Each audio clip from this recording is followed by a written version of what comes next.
Okay, so what is health team? ठीक है, team word का मीनिंग क्या होता है, कौन बताएगा? What is the meaning of team? उससे हम हेल्थ टीम को समझ पाएंगे। कोई आइडिया? टीम शब्द का अर्थ क्रिकेट टीम, फुटबॉल टीम, है ना? तो टीम का मतलब क्या है? हाँ, एक ग्रुप है जो कोई एक्टिविटी कर रहा है कोई एक उद्देश्य की प्राप्ति के लिए, ठीक है ना? तो उसी प्रकार हेल्थ टीम भी क्या हो जाएगी? Health team is defined as a group of persons, उन लोगों का ग्रुप है who work in coordinated manner, जो एक दूसरे के साथ कोऑर्डिनेटेड मैनर में सामंजस्य स्थापित करके काम करते हैं to achieve a common goal. और वो गोल है क्या? To helping a person in health and illness, किसी व्यक्ति की हेल्थ और इलनेस में सहायता करना। क्यों? टू प्रमोट हेल्थ, ताकि उनकी हेल्थ को प्रमोट कर सकें, टू प्रिवेंट इलनेस, बीमारी को रोक सकें, and recovery from the condition, और कोई ऐसी कंडीशन हो गई है उससे रिकवरी करने में हेल्प करे। तो ऐसे व्यक्ति जो होंगे उस ग्रुप को हम क्या कहेंगे? टीम कहेंगे। ठीक है, हेल्थ टीम में जब हम आगे डिस्कस करते हैं तो बहुत सारे मेंबर्स होते हैं, जिसमें हेल्थ टीम के हेड हम नॉर्मली मानते हैं कि डॉक्टर को, डॉक्टर के अलावा जो भी उसके साथ जुड़ा हुआ है, चाहे वो नर्सिंग स्टाफ है, चाहे वो लैब टेक्नीशियन है, चाहे वो एक्सरे टेक्नीशियन है, चाहे वहाँ के सफाई कर्मचारी हैं, सब लोग मिलकर ही तो काम कर रहे हैं उनके लिए, है ना? तो उस सब के जो सदस्य हैं उन सबको हम कहते हैं मेंबर्स ऑफ हेल्थ टीम। और जब हम बात करते हैं कम्युनिटी हेल्थ की, क्योंकि हमारा सब्जेक्ट कम्युनिटी हेल्थ है, तो हम कम्युनिटी हेल्थ टीम की बात करेंगे। तो कम्युनिटी हेल्थ टीम में क्या होगा कि community health team again it's defined as the group of person who share common health goals determined by community needs. ठीक है ना? कम्युनिटी की ज़रूरत के हिसाब से हेल्थ के गोल को प्राप्त करने का जो कार्य करेंगे वो सारे के सारे क्या होंगे? कम्युनिटी हेल्थ टीम होंगे। ठीक है, अच्छा, each member work and contribute in accordance with her और हिज कॉम्पिटेंस एंड स्किल। जो हर मेंबर है हेल्थ टीम का, स्पेशली हम कम्युनिटी हेल्थ की बात करें, वो अपनी अपनी नॉलेज और अपने अपने स्किल के अनुसार कंट्रीब्यूट करता है हेल्थ को प्रमोट करने के लिए, और उसके अंदर ये ध्यान रखता है कि रेस्पेक्ट करेगा वो दूसरे व्यक्ति के फंक्शन।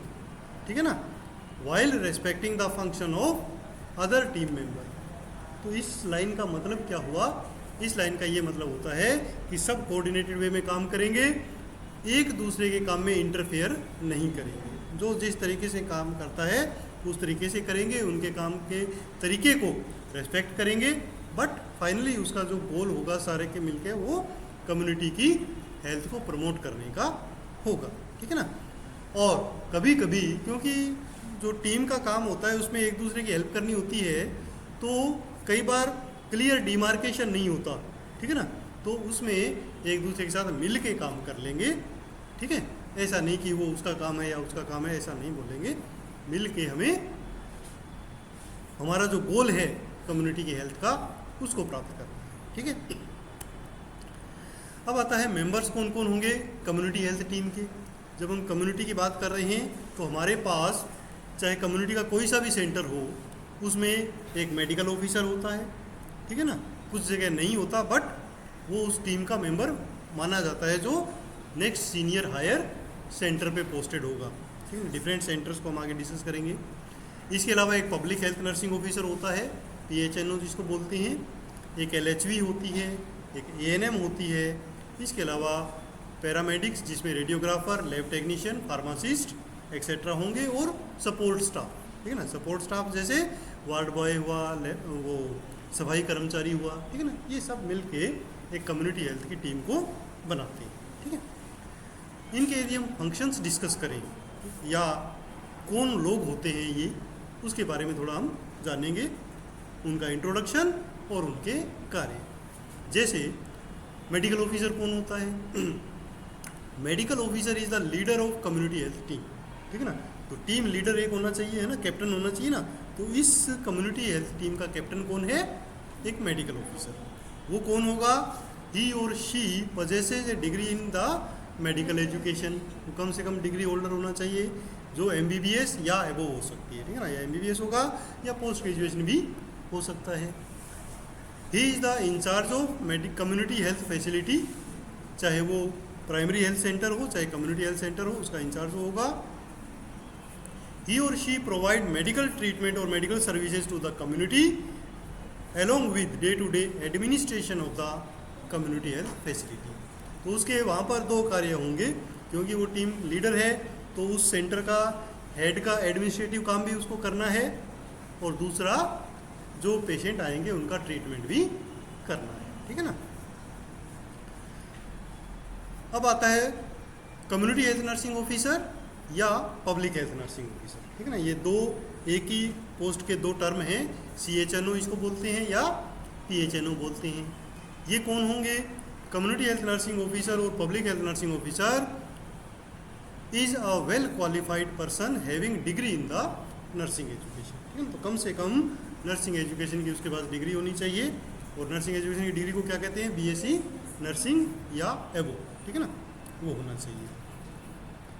नॉर्मली ही और she functions eight community health centre level, और ज़्यादातर ये जो कम्युनिटी हेल्थ नर्सिंग ये ऑफिसर होते हैं वो कहाँ होते हैं? कम्युनिटी हेल्थ सेंटर लेवल पे होते हैं, बट उससे नीचे वाले सेंटर पर भी हो सकते हैं, डिपेंड करता है कि सरकार की पॉलिसी क्या है क्या नहीं, ठीक है। उसके बाद आता है हमारे पास कि जो कम्युनिटी हेल्थ नर्सिंग ऑफिसर है उनके क्या काम हैं। मेडिकल ऑफिसर के तो हमने बता ही दिए थे कि मेन दो काम है, एक तो ट्रीटमेंट करना जो कम्युनिटी के लोग आएंगे, और दूसरा उस सेंटर का ओवरऑल एडमिनिस्ट्रेशन, ठीक है ना, जनरल एडमिनिस्ट्रेशन है वो भी उसका देखेगा, किसी स्टाफ की अटेंडेंस लगाना है, कोई लेटर भेजना है, वो सारा काम उनके साइन से होगा।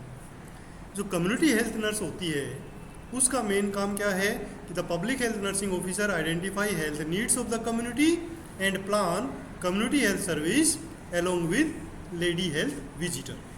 जो उनके एरिया में लेडी हेल्थ विजिटर होंगी उनके साथ मिलके कम्युनिटी की नीड को असेस करेंगे, और उसके हिसाब से कम्युनिटी की हेल्थ को प्रमोट करने के लिए प्लान्स बनाएंगे, ठीक है, वो कार्य योजना तैयार करेंगे। PHNO provide technical guidance to the LHV and ANM for home visiting and community need assessment. अब ये जो PHNO है ये गाइड करता है LHV को और ANM को, स्पेशली जब होम विजिट के लिए जाएंगे और कम्युनिटी नीड को असेस करेंगे, ठीक है ना। तो होम विजिट क्या है, क्या कम्युनिटी नीड असेसमेंट क्या है, ये भी हम आगे लेक्चर्स में कवर करेंगे, ठीक है। और क्या काम है इनका? Public health nursing officer take cooperation from medical officer, उनके साथ भी लाइजनिंग रखता है, उनसे कोऑपरेशन लेता है। इसके अलावा जो कम्युनिटी लीडर्स हैं वहाँ के लोकल कम्युनिटी के जो लीडर होंगे उनसे बातचीत करता है, लाइजनिंग रखता है, और क्या करता है जो other members of health team है उनके साथ भी कोऑर्डिनेट करता है। क्यों?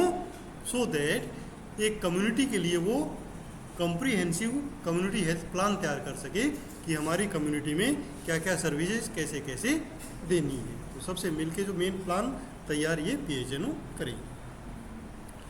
She provide direct nursing care during home visit, school visit and clinic as per need. और जहाँ वो पोस्टेड हैं वहाँ पर यदि कोई नर्सिंग केयर की भी जरूरत पड़ जाती है डायरेक्ट तो भी वो करते हैं उसको, ठीक है ना।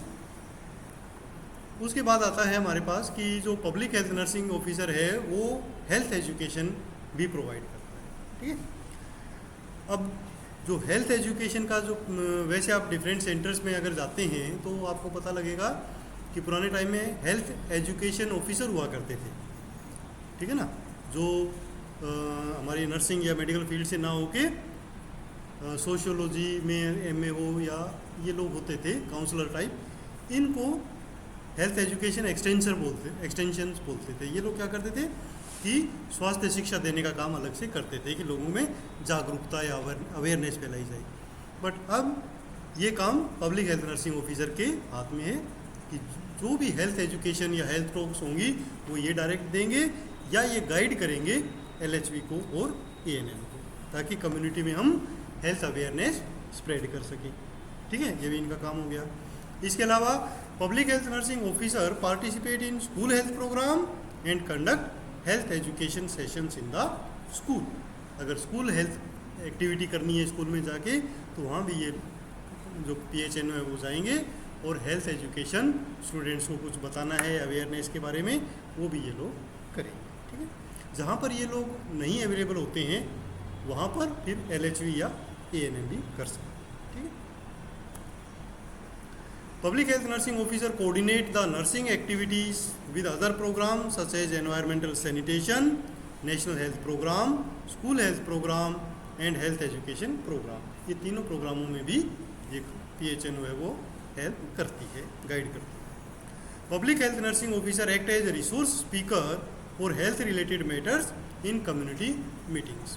अब कम्युनिटी में जो कोई भी मीटिंग होती है वहाँ पर अगर हेल्थ के किसी टॉपिक पे कोई स्पीच देनी है तो भी पब्लिक हेल्थ नर्स वहाँ पे स्पीच देगी। ठीक है, तो ज़्यादातर ये रूरल एरियाज़ में देखा जाता है क्योंकि कम्युनिटी हेल्थ सेंटर्स वहीं होते हैं।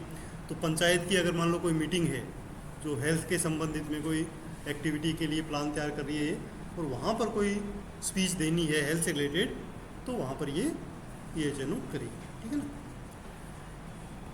इसके अलावा है हमारे पास और भी काम है इनके कि public health nurse officer guide and supervise the activities of LHV and health assistant. जो LHV और हेल्थ असिस्टेंट्स हैं वो डायरेक्ट इनको रिपोर्ट करते हैं, वो एक प्रकार से उनकी सुपरवाइज़र के रूप में भी ये काम करती है। ठीक है, public health nursing officer act as a trainer for trainees medical nursing paramedical who visit the health facility. अगर मान लो कोई भी एक ऐसा सेंटर है जहाँ पर स्टूडेंट्स विजिट के लिए गए हैं, जैसे आप लोग अभी जा रहे हो है ना, ऐसे ही मेडिकल वाले भी जाते हैं, ठीक है, डेंटल वाले भी जाते हैं, बाकी लोग भी जाते हैं हेल्थ वाले। तो जब वो वहाँ जाएंगे तो उस सेंटर की एक्टिविटीज़ के बारे में उनको एजुकेट करना बताना, वो काम भी PHN का होता है। ठीक है, उसके बाद नेक्स्ट हमारी टीम की मेंबर आती है LHV या फीमेल हेल्थ असिस्टेंट। ठीक है ना, इनको FHA भी बोलते हैं फीमेल हेल्थ असिस्टेंट, या LHV भी बोलते हैं। तो ये कौन है?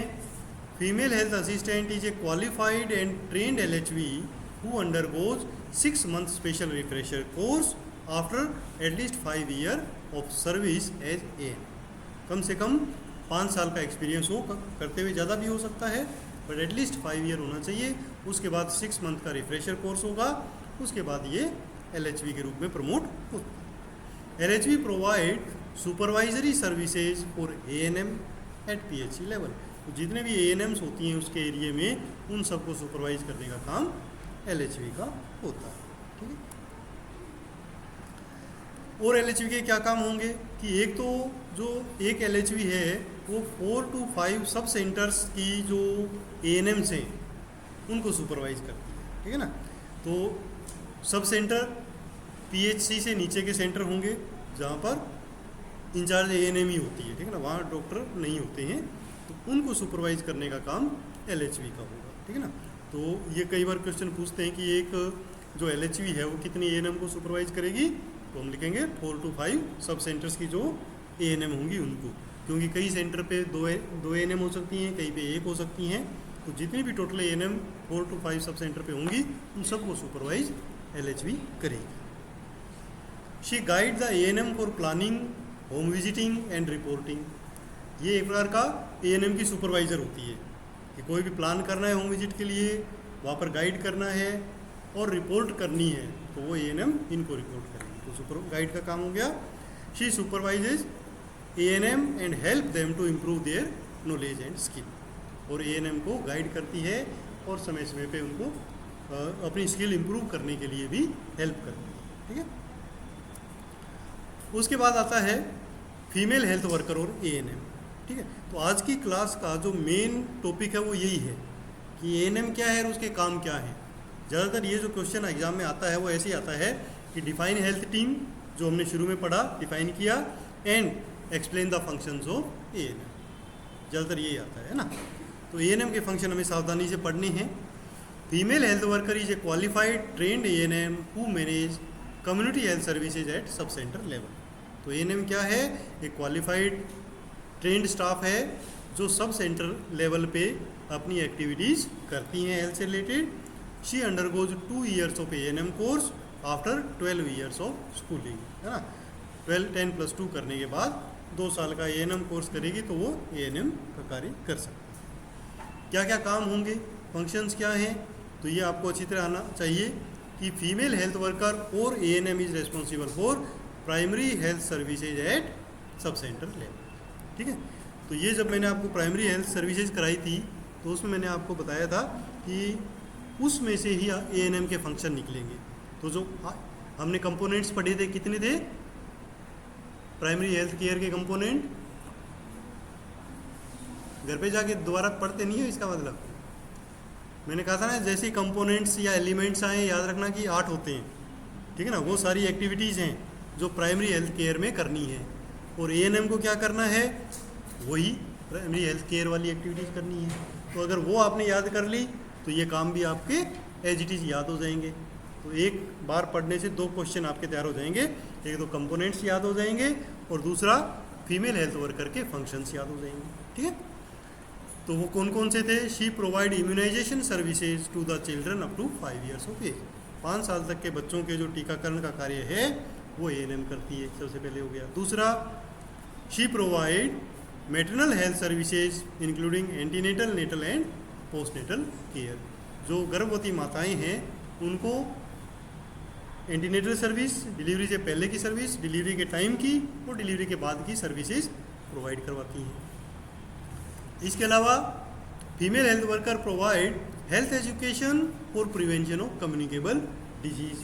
ये भी एलिमेंट्स में आया था, आपने सुना, उसमें पढ़ा होगा कि जो हेल्थ कम्युनिटी में जो बीमारियां फैलती हैं उनके अवेयरनेस स्प्रेड का काम, उनके बारे में हेल्थ एजुकेशन देने का काम भी ANM का होता है, ठीक है ना। वैसे तो LHV और जो PHNs हैं वो भी उनको गाइड करेंगी इस काम में, बट बेसिक काम इनको करना होता है, ठीक है ना, क्योंकि वो सब सेंटर लेवल पे तो होती नहीं है, तो वहाँ पर तो इन्हीं को करना है। इसके अलावा ANM also provide also monitor the growth of children. छोटे बच्चे हैं जिनका वो टीकाकरण कर रही हैं 5 साल तक के, उनकी ग्रोथ मॉनिटरिंग भी करती है और न्यूट्रिशन से संबंधित, उनके पोषण से संबंधित हेल्थ एजुकेशन भी उनकी मदर्स को देती है, ठीक है। कैसे करती है, कोई आइडिया, कैसे मॉनिटर करेगी? है नहीं, अभी आप सेंटर्स में जा रहे हैं ना तो वहाँ थोड़ा आइडिया लगा होगा। नहीं ध्यान दिया? जब बच्चा टीकाकरण के लिए आता है, ठीक है ना, तो उनके पास एक कार्ड होता है, देखा होगा ना। उस कार्ड में आप लोग देखना, उसमें एक ग्रोथ चार्ट बना हुआ होता है बच्चे का, जिसमें हाइट और वेट नोट करती हैं। तो हर बार जब बच्चा टीकाकरण के लिए आता है तो उसका हाइट एंड वेट करके, चेक करके और उसके ऊपर मार्क करते हैं ना, तो उससे उसकी ग्रोथ मॉनिटरिंग हो जाती है कि सही ग्रोथ चल रही है हाइट और वेट की या नहीं। अगर नहीं चल रही तो इसका मतलब पोषण की कमी है, ठीक है। और पोषण की कमी है, न्यूट्रिशन की कमी है, तो मदर को हेल्थ टॉक देनी है कि अगर बहुत छोटा बच्चा है तो ब्रेस्ट फीडिंग करे, उससे थोड़ा बड़ा हो गया तो ब्रेस्ट फीडिंग के साथ कॉम्प्लीमेंट्री फीडिंग भी करे, बैलेंस डाइट खिलाए, प्रोटीन भी दे, कार्बोहाइड्रेट, फैट सबका मिक्सचर दे, है ना। तो वो सारा का सारा हेल्थ टॉक ANM करे, ठीक है। She distribute folic acid and iron tablet to the pregnant ladies. वो हमने ऑलरेडी देखा था कि जो एंटीनेटल केयर सारी सर्विसेज उसको देनी है, तो वहाँ अगर उसको कोई एनीमिक मदर मिलती है तो उसको भी आयरन और फॉलिक एसिड टैबलेट को डिस्ट्रीब्यूट करने का काम भी इनका है। इसके अलावा female health worker plan and visit Holmes for survey and providing home health services and community need assessment, ठीक है ना। ये एक वैसे अलग टॉपिक भी है कि जो ANM है उसको होम विजिट्स करना होता है, ठीक है ना। होम विजिट के दौरान बहुत सारी एक्टिविटीज़ वो करती हैं, जिसे सर्वे करना भी होता है, कम्युनिटी नीड असेसमेंट भी होता है और बहुत सारे काम हैं जो हम आगे जो लेक्चर करेंगे उसमें पढ़ेंगे, ठीक है ना। तो होम विजिट का काम भी ANM का होता है। इसके अलावा she also maintain eligible couple register and provide family planning services including distribution of contraceptives methods and counselling for permanent method of family planning. तो ये अगर आपको एलिमेंट याद हो तो उसमें एक पॉइंट आया था फैमिली प्लानिंग मेथड्स। तो फैमिली प्लानिंग से संबंधित जो भी एक्टिविटीज़ हैं, एलिजिबल कपल रजिस्टर बनाना, एलिजिबल कपल रजिस्टर क्यों बनाएंगे? ताकि पता रहे कि उनके बच्चे हो सकते हैं। एलिजिबल कपल का मतलब कि कम्युनिटी में वो लोग जिसमें जो बच्चा पैदा करने में सक्षम हो, ठीक है, तो उनका एक रजिस्टर बनता है और फिर उनको accordingly as per need family planning methods distribute किए जाते हैं। तो वो भी एएनएम करेंगी और उनका पूरा रिकॉर्ड मेंटेन करेगी। अगर अभी आप जैसे फील्ड में जा रहे हैं तो देखना फैमिली प्लानिंग से संबंधित कितने टाइप के रजिस्टर हैं, ठीक है ना, नेक्स्ट क्लास में पूछूंगा, ठीक है ना। तो हर फैमिली प्लानिंग मेथड का अलग रजिस्टर है और एंट्री होती है कि कौन कौन इसको यूज़ कर रहा है, ठीक है ना। तो वो पूरा रिकॉर्ड एएनएम के पास रहता है। इसके अलावा सब सेंटर के जितने भी रिकॉर्ड हैं, वो जो फैमिली प्लानिंग वाले जो रजिस्टर हैं वो तो है ही हैं, इसके अलावा भी और बहुत सारे वहाँ रिकॉर्ड मेंटेन किए जाते हैं, डिफरेंट रजिस्टर्स हैं, वो सारे मेंटेन करना भी एएनएम का कार्य है, ठीक है। ANM maintain stock of supplies, medicine, vaccine and permanent items received at sub centre. Sub centre में जितना भी स्टॉक है, चाहे वो परमानेंट आर्टिकल्स का है, चाहे वैक्सीन्स का है, चाहे मेडिसिन का है, वो सारे रजिस्टर भी उनके पास होते हैं, वो भी मेंटेन करती हैं, ठीक है ना। तो सारा रिकॉर्ड मेंटेन करना। इसके अलावा she provide treatment for minor elements including first aid for cut, wound and minor accident. छोटी छोटी बीमारियों का ट्रीटमेंट भी वो करती है, ठीक है ना। कोई कट लग गया, पट्टी बांधनी है, ठीक है, बुखार के लिए कोई दवाई देनी है, वो छोटा मोटा कार्य भी वो कर सकती है, ठीक है। इसके अलावा ANM coordinate with village secretary for birth and death registration. अब एक गांव के अंदर डेथ और बर्थ का रजिस्ट्रेशन की अथॉरिटी किसके पास होती है? पंचायत के पास, ठीक है ना। और पंचायत का एक वर्कर होता है जिसको हम क्या बोलते हैं? विलेज सेक्रेटरी बोलते हैं, ग्राम सचिव बोलते हैं, जो सरपंच से नीचे होता है। उसके साथ कोऑर्डिनेट करके और जितने भी आपके एरिया में डेथ और बर्थ होती हैं उनको रजिस्टर करवाना जरूरी है, क्योंकि जो जन्म है वो एएनएम को पता होती है, क्योंकि एएनसी के दौरान भी उसके पास रजिस्ट्रेशन हुआ होगा, डिलीवरी के टाइम उसको बुलाया होगा, या उनको पता लगता है, जो आशा आके बताती है।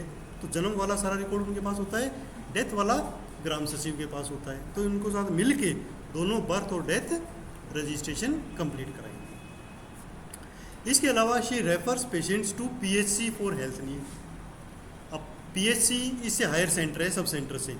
तो अगर मान लो कोई प्रॉब्लम है जो वहाँ डील नहीं हो रही, डॉक्टर को दिखाना है, तो डॉक्टर सबसे नीचे लेवल पे कहाँ बैठता है? पीएचसी पे, सब सेंटर पे नहीं होता। तो पीएचसी पे रेफ़र करेगा, उसको एएनएम भेजेगी कि वहाँ जाके आप दिखा दो। तो उनको रेफ़र करने का भी काम एएनएम का रहेगा। इसके अलावा she prepare daily, weekly and monthly report and send it to PHC, ठीक है। रिपोर्ट भी बनानी होती है और उसका जो हायर सेंटर होता है वो पीएचसी होता है। नॉर्मली एक पीएचसी के अंडर में 4 to 5 सब सेंटर्स होते हैं। तो वो सारे अपनी अपनी रिपोर्ट भेजते हैं इसको, पीएचसी को। पुराने टाइम में ये सारा फिजिकली होता था, है ना, पेपर पे बनता था और कोई ना कोई आता जाता वहाँ पे पहुँचाता था पीएचसी पर। बट अब सब ऑनलाइन है, ठीक है ना। टैबलेट्स दी होती हैं सारी एएनएम्स को, वो ऑनलाइन फिल करती हैं।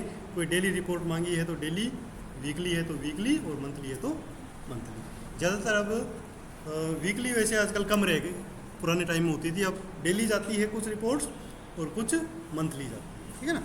तो वो ऑनलाइन चली जाती है। इसके अलावा she attend monthly meeting at PHC. Her PHC पे एक मंथली मीटिंग होती है, उसमें जो उसके एरिया की जितनी भी 4 या 5 सब सेंटर की एएनएम है, सबको वहाँ जाना होता है ना। तो एक दिन मंथली मीटिंग होगी, वहाँ जाएगी। She identify spread of communicable disease and inform to higher authorities to apply disease control methods. और उसके एरिया में यदि कोई कम्युनिकेबल डिजीज स्प्रेड हो रही है तो उसकी इन्फॉर्म करना है, चाहे डायरिया फैले, चाहे डेंगू फैले, मलेरिया फैले, कोई टीबी का केस उसको लग रहा है, सबकी सूचना उसको हायर अथॉरिटी को देनी होती है, ठीक है। She coordinate with the village health committee, school teachers, panchayat members for the health services in the community. और गांव में जितने भी इन्फ्लुएंशियल पीपल हैं, जैसे स्कूल टीचर्स होते हैं, उनके लोग सुनते हैं, वहाँ के जो लोकल लीडर्स होते हैं, पंच सरपंच, उनके सुनते हैं। उन सब के साथ कोऑर्डिनेट करके और हेल्थ सर्विसेज प्रोवाइड करवाना कम्युनिटी को, वो भी इनका काम होता है। शी सुपरवाइज एंड गाइड आशा। अब ये सुपरवाइज करती है आशा को, ठीक है ना। आशा क्या है? आशा के बारे में भी एक अलग लेक्चर होगा। वो हर विलेज में वहीं से चुनी हुई एक वॉलेंटियर वर्कर होती है, जिसको एज सच गवर्नमेंट से कोई वो सैलरी नहीं मिलती है, वो गवर्नमेंट की कर्मचारी नहीं होती है, बट एक वॉलेंटियर होती है। तो उसको सुपरवाइज करना कि कैसे कैसे वो काम फिर वहाँ कम्युनिटी में कर रही है, ठीक है ना। इसके अलावा जितने भी नेशनल हेल्थ प्रोग्राम हैं उन सब में वो पार्टिसिपेट करती है। जैसे आजकल पल्स पोलियो प्रोग्राम चल रहा है, ठीक है ना, आप लोगों को पता ही होगा। तो उन पल्स पोलियो प्रोग्राम में दवा पिलाना, पल्स पोलियो के अलावा और कौन कौन से नेशनल हेल्थ प्रोग्राम है, कोई आइडिया है? वैसे तो अपने पास एक अलग इसका लेक्चर आएगा जिसमें हम सारे प्रोग्राम्स पढ़ेंगे, बट अभी के लिए आप ये याद रख लो कि पल्स पोलियो भी इसी के अंदर आता है। इसके अलावा बहुत सारे हमारे नेशनल हेल्थ प्रोग्राम्स हैं जो आगे क्लास में हम पढ़ेंगे, और वो सारे के सारे ANM को इम्प्लीमेंट करना। तो काम बहुत है, ठीक है ना, काम की कमी नहीं है, बट हो जाते हैं। ईमानदारी से करें, बिना काम को बोझ मानने